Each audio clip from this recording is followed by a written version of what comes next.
If you're looking for some of Star Citizen's best content creators and streamers to be put into the hot seat, then locked into an Aegis Redeemer to do one hot lap around Yater Valley, then you've come to the right place. I'm Wicked Wookie, and welcome to Streamer in a Deemer.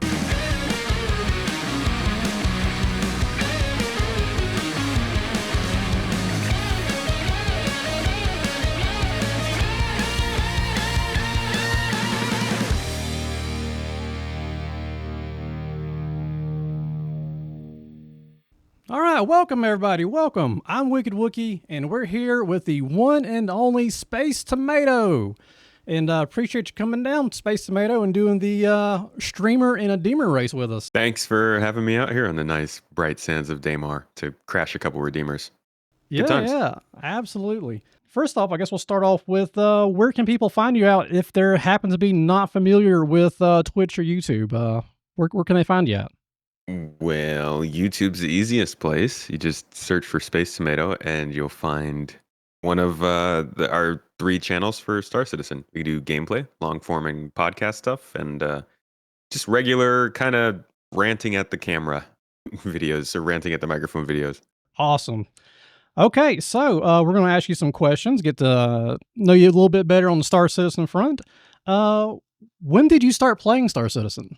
Well, that's a complicated question. I got Star Citizen back in 2014, but I don't think I probably jumped in and like looked at a hangar or something. I remember looking at the Starfarer wreck around Yella in like 2016. So I would maybe try it every several months just to see what was happening with it. But nothing really changed too much in those years. Definitely not compared to now. So I wasn't really playing too much. I started following the game regularly starting in 2017, I would say. And Okay. in doing so, I kind of started to make videos a couple years later, around 2019. And for a long time, I was making videos without really playing too much because I didn't have a computer that could run the game that well. So I would jump in occasionally and maybe play every few weeks or every month, but I still wasn't playing regularly. It wasn't until probably 2020 that I was reliably playing this game every week. Generally, yeah, doing like once a month. I just could not run the game very well. Gotcha. I completely understand. When I first started playing, it was on an Alienware PC, and it wanted to catch on fire. And frankly, this entire case is garbage and should be redesigned. Yeah, it does that to computers. So why Star Citizen versus something like Elite Dangerous? What is it that got your attention? I think if you go back to when I first found out about the game, the thing that would have interested me in Star Citizen versus Elite Dangerous would have been the perspective. The idea that you are a person rather than a spaceship. Obviously, that's different now. Elite Dangerous does have on-foot segments, but ultimately, that's what brought me to Star Citizen. I think, like many other players, I'm not an MMO player. I'm not a space sim player. I didn't come to this for those more extreme genres that are involved in this game, I would say. I came here because it is a very interesting to look at first-person space game that allows you to experience planets, space stations, the vacuum of space, and the insides of Star Citizens or star spaceships. the inside of Star Citizen. No, but the inside of spaceships as well. There's just a wide variety of heavy-hitting sci-fi themes and atmospheres, and that's interesting. If there were other games that did that, I'm sure they'd be pretty popular too. Gotcha. I couldn't agree with you more. That's the same here. I would come from Elite Dangerous. When somebody said it has ships you can go inside of, and I seen them, instantly saw the ships had their own personalities. Yeah, I think David Braben made a mistake when he decided to say anything negative about ship interiors, even if they weren't planning on doing them. It's pretty clear that's important to people, and I think not acknowledging that is a bad move in this genre. Yeah, no, I mean the ships are, almost like a character, family member, a pet, depending on how you view your ship. But they definitely all have some type of personality, and they're all different. The issue I had with Elite Dangerous, I love the game, played it for years, but I didn't feel a connection to those ships. Where Star Citizen ships, people will, they got their camps. Your Drake guy, you're a Crusader guy. Like people, they like their ships. Yeah. When did you start playing Star Citizen? I started playing in 2020. I was playing Okay. Elite Dangerous. Buddy sent me. I think he even just sent me like a little snippet. Like I didn't even see no YouTube videos, no gameplay. It was literally I was telling him I was playing Elite Dangerous. I thought, man, it'd be nice if I go inside these ships. And he said, "Oh, you should check out this game called Star Citizen." I said, "What is that?" Send me a link. I don't even remember the video or anything. I just remember I downloaded it immediately. Then I got to the character creation. I was like, "Oh my god, I'm not going to be able to run this game." this is this is a It's lot. the yeah, first realization is, wow, how crazy is this? Second realization is, oh, how Yeah. crazy is this?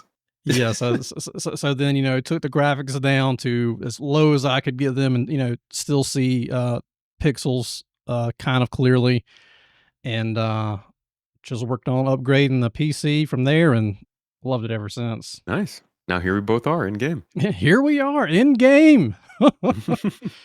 So what was your first ship that you bought? The Origin 325A. Oh, fancy. Yeah. Yeah, of the starting spaceships, there were several. There was the Mustang, the Aurora. I think at the time I was looking, they had already added the Freelancer. That wasn't really a starter ship though. So like you were looking at the Mustang, the Aurora, the Origin 300 series, and the Reliance. I think maybe there was one other one I'm forgetting, but between those ones, the 300 definitely had the most sleek future spaceship look to it. And Right. ultimately that's what got me. It was the trailer for the 325 was like this cool futuristic kind of fighter jet but sort of spaceship looking commercial that was just all about flying around in atmosphere and outside in the vacuum. Gotcha. No, yeah, I fell in love with their trailers after I was already playing the game, but CIG is on another level with ship trailers and commercials. Yeah. I think this is going to be, I think Star Citizen will be studied in the future, well, depending on how it goes, not just for what it is as a game and like sort of this long development cycle and all that kind of stuff, but purely just from the marketing and money making standpoint, because they've truly done something extraordinary in the industry that, For it's sure. good or bad, depending on who you ask, or leaning in whatever way that might be. But it's something. So, what is your current daily flyer? The Crusader C1 Spirit. Okay. And next question, what is your favorite ship, or is it the C1 Spirit? It's yeah, at the moment it's going to be the C1 Spirit. I'd say yeah. Okay. And why is that? Just because it's easy to get in and out of? I I really like Crusader styling. One of my first really in-depth sci-fi experiences in a game was Knights of the Old Republic, Okay. and for some, I mean, I know what reason it is. There are very subtle things, just a couple of really subtle things that I can see connections between the first scene in Knights of the Old Republic, which is, I believe, on the Endar Spire, and Crusaders design language. Just a couple things they do, which I think gives me that sort of nostalgia for that game. So that combined with just sort of more clean and almost futuristic modern style that Crusader has really takes me to their designs. And then in terms of size and layout of ship, I really like ships that are anywhere from say 30 to 60 meters long, looking to give you a cargo bay or space for a vehicle, dedicated space for engineering components, a couple of beds, some space to cook or clean, or cook or prepare foods and stuff, a little bit of storage, a cockpit, and maybe a place for recreation. And I think the only thing missing from that on the Spirit is that sort of recreation hangout area, which Right. is why I actually kind of like the interior of the Intrepid more, but I like the size of the Spirit more. So if they could like take the interior of the Intrepid, scale it up to the size of the Spirit, and then put it into a scaled down version of the MSR, that might be my favorite ship. The original MSR, basically. Gotcha. No, no, I agree with that. I really like the Intrepid interior. The exterior, not so much, but Yeah. It does feel good. Like it feels good inside of the Intrepid. It's like the living quarter is much bigger than I assumed than it would be. Yeah. It's a good ship. Oh, awesome. So, as far as when you do get a chance to play in game, what is the career path or game loop that you identify with the most? Mining, bounty hunter, or what kind of career Of path do you follow? current options. Yeah, of current options. This would probably surprise people because of the I guess the reputation that I carry, but I would say mercenary actually. Oh, It's space not really tomato the the merc. gameplay. Yeah, it's not gameplay I want to do long term, but in terms of running, gunning, looting, and finding and kind of moving through different FPS locations, that's more my gameplay. I'm not very much of like a ship combat kind of person. Cargo hauling is fun, but uh it's not my overall cup of tea.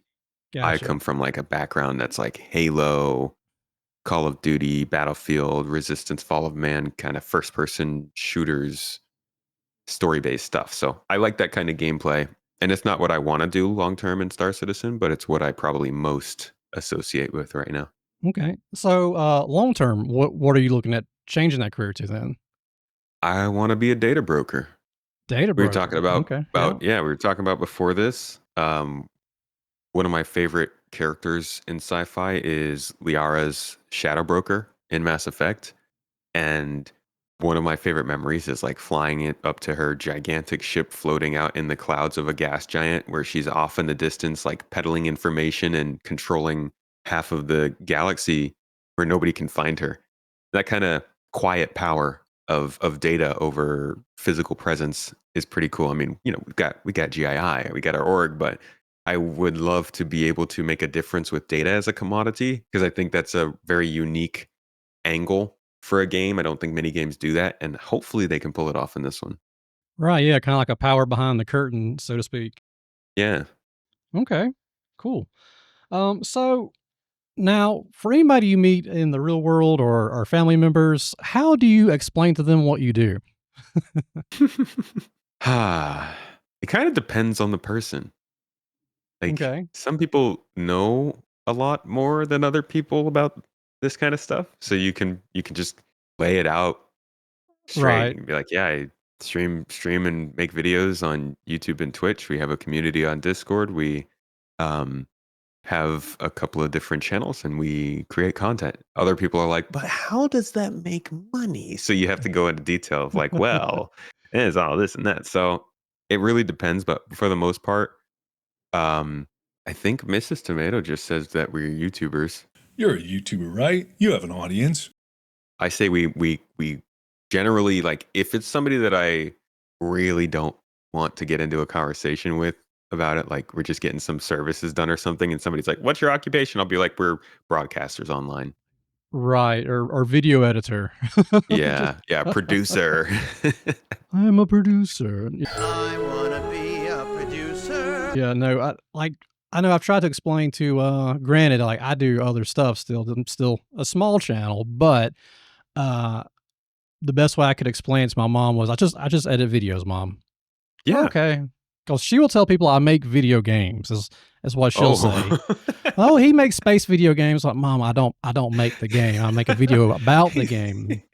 He's running this company that's making this game called Star Whew. Citizen. You should look it Yeah, up. mom. If I was making Star Citizen, I'd have a much nicer house. Yeah, people would be very impressed. They'd be like, Awesome. "So your Okay. son is scamming all these people?" Oh man. Yeah. Okay. Maybe I don't want that then. So, what is your favorite thing currently about Star Citizen? This is gonna sound really dumb, but the fact that we can play it, No, I get that yeah. because it's I not a mean, finished game. yeah, I don't think like it sounds dumb because yes, I know we're going on 12 years. Everybody, we've gotten married and graduated school and had babies and it's still in development. I know the My, comments, but it's my beard's turned there's gray. there's there's both the possibility that this was all being done and we just kind of had to watch and listen on YouTube and stuff and just never get to play it. But there's also the very real possibility, the most likely possibility that it just wouldn't have lasted this long if we couldn't play it. So I'm grateful that they do take the money out of their budget that it probably takes to keep this playable throughout the year.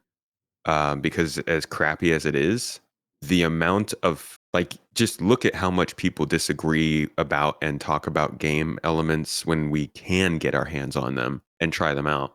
Imagine if we couldn't, and every conversation and argument was all speculative. It would be nuts. We'd go crazy. Exactly. No, that's a good answer, man. I just, wish it was more playable. Yeah, so that's the thing, right? My take on it is Star Citizen's issue, or one of them, is it has the illusion of being a finished game, and it's not. It's Mhm. easy to mistake that this game is done when it's, not there yet. So you expect different things from a game that you feel like is supposed to be done. Yeah, I would agree. And it's easy to mistake this as done because of the state the industry is in. I mean, if games released how they're supposed to, then people would get into this game, encounter the problems with it, and they wouldn't assume it's just a really badly launched game. They'd be like, "Oh, this is clearly not done." But because so many games do come out being pretty crappy, it's like you can look at this and be like, "Oh, I guess they're just not a good studio. They just put this game out and now they're fixing it over time." That's a whole other thing, right?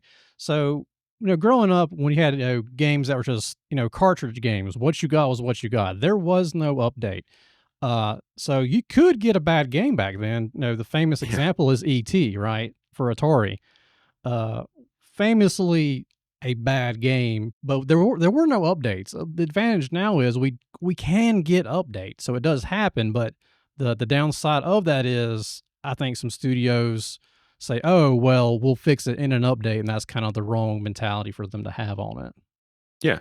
The problem is if a company does that, they're celebrated for it, which they should be. I'm not saying it's a problem that they're celebrated for it, but it's also kind of in a way it's positive reinforcement to other companies. Like you can release a bad game and then make it good and everything will be okay. You can have your No Man's Sky story. And instead we'd be like, no, instead maybe have your Baldur's Gate 3 story.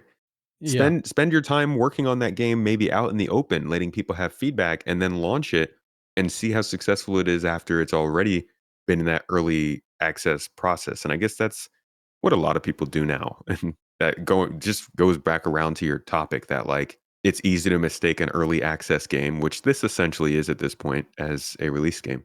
right. Now, do you think CIG is going to try not to be like the other companies and have a lot of "we'll fix it in post," or is there no getting away from that? I No, I believe they will fix it in post. Okay. Yeah, there's there are enough features. I don't think they'll ever be able to get away from glitches in this game and problems. I think that's going to be a painful part of Death of a Spaceman is that sometimes you might actually lose your life to a glitch. But I do think it will be heads and shoulders above what we have now. I think, like you said, people mistake this as a finished game. We've never seen CIG released something quote unquote finished, so we don't know what that quality looks like. But I do think that that quality level is going to be much higher than people expect given what we've seen.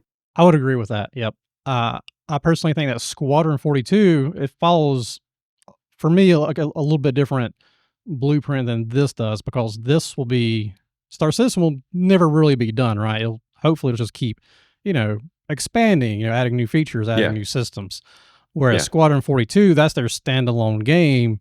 So hopefully, I feel like they're going to try to make sure that ships in the best possible state, so they won't have to go back and fix it post. I Hopefully, agree, but I do think that they'll probably have an update or two to polish that off after it comes out.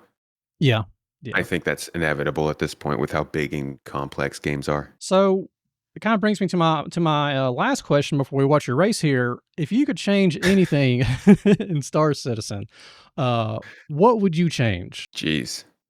As a thinker, Yeah. bigger guns Um, on the Intrepid, right? I think I would change. I don't know how much power this is giving me theoretically, but I think I would change I would Like Chris change Roberts walks up to reality you. so that they were in a position where they were reaping more money from cosmetics than ships. I think that would make people so much more confident about this game overall if they knew that the funding for the game didn't necessarily have to depend on the ships. And I don't think that would make a huge difference in funding. I think people would still buy or not buy ships because the whole idea behind buying the ships and funding the game still exists. Like people still want to buy ships because they want to use them, and people still want to fund the game because they want to see it done. But decoupling those two things, I think, would be a fun thing to see for the game. Okay. Yeah. No, I get that. And you know what? Maybe the what would actually fix that is just making the game playable, because this game makes more money when it's playable, and people would spend money on cosmetics if they felt like they were putting it into a game that was fully playable and just a good time. So it's a lot of answers to that question, I guess. I mean, I would certainly open up my wallet for some new ship paints. Maybe something with some flames on it. Nice. Okay, awesome. Well, now we're going to get to your race, and how do you boy. think you did? Now, since you are the first person, you are going to be first and last simultaneously. But overall, how did the Redeemer feel to you? Well, I'm gonna go out on a limb and say I've probably topped your leaderboard. It's gonna be tough for the next person to beat it, but hey, if they do, hats off to them. I'm sure it was a good run to them. I feel like I'm pretty confident in that run. I finished. I didn't blow up, so good stuff there. Had a torque imbalance the whole time, but hey, you know what? What's a run around a racetrack without a couple disasters? 5, 4, 3, 2, 1. Let's go. And he's off. It's a good start in the Redeemer. Plenty of torque imbalance. Good. That's Like okay. good torque imbalance keeps me on my toes. Yeah, keeps you on your toes. All right, here he comes to the first corner. Good. There Coming we go. in real Okay, smooth. hug the corner. Oh, Oh God! No, clipped clip the it. tail. We clipped the tail. Clip the We're out of tail. control. That's Where okay. are we headed? Oh. She's a sturdy gal. You can ride her back over. All right. Also passed the checkpoint there. Pretty Excellent. impressive recovery. Excellent work. 10 out Okay, of 10 here on we the come recovery, through no matter what happens on Jawa the race. Canyon. Coming up on Boba Fett's And tower. we're gonna hug the corner here. Hug it real good. Hug it. Yeah, beautiful. Now we're on the Jabba the Hutt straightaway. Get a lot of speed coming up through here. Redeemer looks good going through.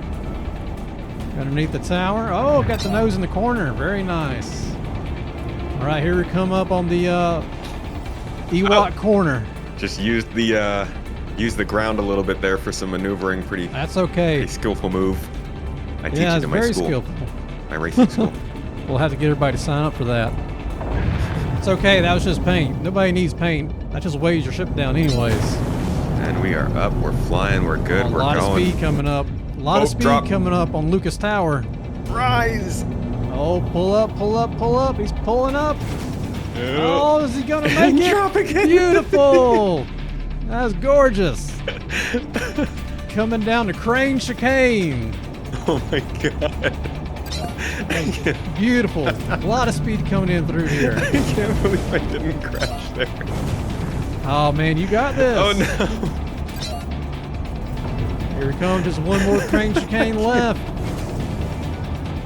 We'll be on Trash Compactor Alley. Can't even focus on the race anymore. Oh, you're good. You're good. Some fine flying. Come on, buddy.